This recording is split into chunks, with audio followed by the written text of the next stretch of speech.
আসসালামু আলাইকুম, welcome my channel Zakaria's mom cooking. মাত্র হাফ কাপ গুঁড়া দুধ দিয়ে এই গোলাপজাম মিষ্টিগুলো তৈরি করেছি।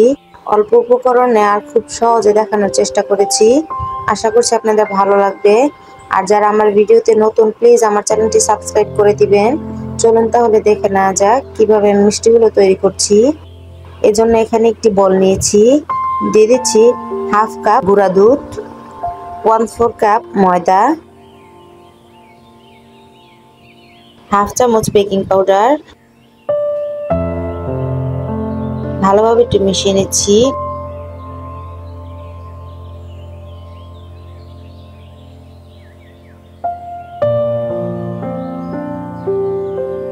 আমার মিশানো হয়ে গেছে। এখন দিয়ে দিচ্ছি 1 চামচ ঘি।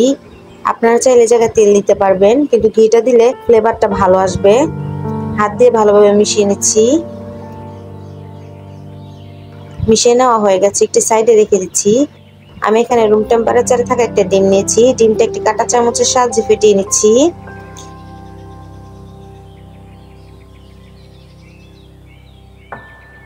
ফেটে নেওয়া হয়ে গেছে।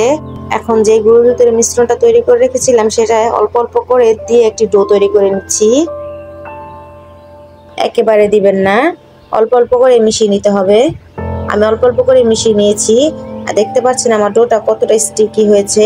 ভয় পাওয়ার কোনো কারণ নেই, এটা 10 মিনিট রেখে দিলে সেট হয়ে যাবে। 10 মিনিটের জন্য রেখে দিচ্ছি। আমি এখানে শিরাটা তৈরি করে নিব। এই জন্য এখানে 1.5 কাপ চিনি দিয়েছি, 1 কাপ পরিমাণ পানি দিয়েছি। এখন বলক আসা পর্যন্ত অপেক্ষা করব। বলক চলে এসেছে, দিয়ে দিচ্ছি 2টা এলাচ। এখন ঢাকনা দিয়ে ঢেকে সাইড করে রেখে দিব। 10 মিনিট পর ফিরছি। হাতে সামান্য বাটার দিয়ে দিয়েছি। এখন সামান্য করে মিষ্টির ডো নিয়ে হাত দিয়ে ডলে মিষ্টি শেপ দিয়ে দিচ্ছি। আপনারা চাইলে লম্বা লম্বিও করে দিতে পারেন। আমি আজকে গোল করে বানিয়ে নিচ্ছি। সবগুলো মিষ্টি আমি এভাবেই তৈরি করে নিব। অবশ্যই ভালোভাবে ডলে মিষ্টিগুলো তৈরি করবেন, যেন ফাটল না থাকে। আমি আরেকটা মিষ্টি তৈরি করে দেখিয়ে দিচ্ছি। আমি এভাবে সবগুলো মিষ্টি তৈরি করে নিব। আমার হাফ কাপ গুঁড়া দুধে 10টা মিষ্টি হয়েছে। আমি সাইজে বড় করে বানিয়েছি, আপনারা চাইলে আর একটু ছোট করে বানাতে পারেন। সেক্ষেত্রে 15 থেকে 18টা মিষ্টি হবে। এখন ফ্রাই প্যানে পর্যাপ্ত পরিমাণ তেল নিয়েছি। সামান্য গরম হয়ে আসলে মিষ্টিগুলো দিয়ে দিচ্ছি। এই পর্যায়ে আপনার হাতটা চুবিয়ে রাখতে পারবেন, তেলের তাপমাত্রাটা ততটুকু গরম থাকবে। এখন নাড়াচাড়া করার দরকার নেই, মিষ্টিগুলো আপনা আপনি ভেসে উঠবে। আমার মিষ্টিগুলো এক পাশ হয়ে গেছে, এখন উল্টে দিচ্ছি। এভাবে অনবরত নেড়েচেড়ে মিষ্টিগুলোর কালার এনে নিব। আমি যে কালারটা চাচ্ছিলাম সেই কালারটা মিষ্টির হয়েছে। এখন মিষ্টিগুলো উঠিয়ে নিচ্ছি।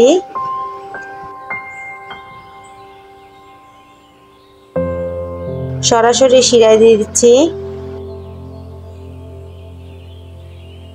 এখন মিষ্টিগুলো 5 মিনিট আমি মিডিয়াম আঁচে বলক তুলে নিব। তারপর ঢাকনা দিয়ে ঢেকে দিব আধা ঘন্টার জন্য। আপনাদের হাতে সময় থাকলে 2 ঘন্টা বা সারা রাতের জন্য রেখে দিতে পারেন। আধা ঘন্টা পর ফিরছি। দেখতে পাচ্ছেন আমার মিষ্টিগুলো কতটা সুন্দর হয়েছে, আর সাইজেও দ্বিগুণ হয়ে গেছে। আমি আপনাদের একটা কেটে দেখিয়ে দিচ্ছি আমার মিষ্টিটা কতটা সফট হয়েছে। আপনারা যদি আরো বেশিক্ষণ সময় ধরে রাখতে পারেন তাহলে মিষ্টিগুলো আরো সুন্দর হবে। আজকের ভিডিওটি এই পর্যন্তই। ভালো লাগলে লাইক দিবেন।